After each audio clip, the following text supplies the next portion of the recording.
దర్శకధీరుడు రాజమౌళితో cinema అంటే ఎంతటి పెద్ద హీరో అయినా ఎగిరి గంతేస్తారు. అలా అని ఆయన ఎవరితో పడితే వారితో సినిమా చేయరు. తన సినిమాకు పలానా హీరో సరిగ్గా యాప్ట్ అనుకుంటే మాత్రమే ఆ హీరోని సంప్రదించి ముందుకెళ్తారు. అంటే చాలా సెలెక్టివ్గా సినిమాలు చేస్తారన్నమాట. దీనికి తోడు ఒక్కో సినిమాకు 2-3 ఏళ్ళు తీసుకుంటారు. 2 పాటలుంటే ఖచ్చితంగా 5 ఏళ్ళు రాజమౌళి కోసం లాక్ చేయాల్సిందే. ఇప్పటి వరకు ప్రభాస్, ఎన్టీఆర్, రామ్ చరణ్, రవితేజాలతోనే చేశారు. అలాగే నాని, సునీల్తో ఒక్కో మూవీ చేశారు. ఇప్పుడు for the first time Mahesh బాబుతో మూవీ చేస్తున్నారు. ఇది చిత్రీకరణ దశలో ఉంది. కాగా అల్లు అర్జున్తో రాజమౌళి ఇంతవరకు ఒక్క సినిమా కూడా చేయలేదు. ఇప్పటి వరకు వీరి కాంబినేషన్లో మూవీనే రాలేదు.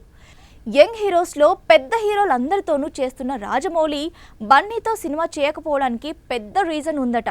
బన్నీ తండ్రి అల్లు అరవింద్ మగధీర మూవీనే దీనికి ప్రధాన కారణమని తెలుస్తోంది. రామ్ చరణ్ మగధీర చేసిన విషయం తెలిసిందే. దీనికి అల్లు అరవింద్ నిర్మాత. ఈ మూవీ టైంలో బడ్జెట్ విషయంలో అల్లు అరవింద్ రాజమౌళిని కొంత ఇబ్బందులకు గురిచేశారట. ఈ విషయాన్ని గతంలో రాజమౌళి స్వయంగా వెల్లడించారు. అంతేకాదు, ఈ మూవీతో 2009లోనే రాజమౌళి పాన్ ఇండియా డైరెక్టర్గా పేరు తెచ్చుకోవాల్సింది.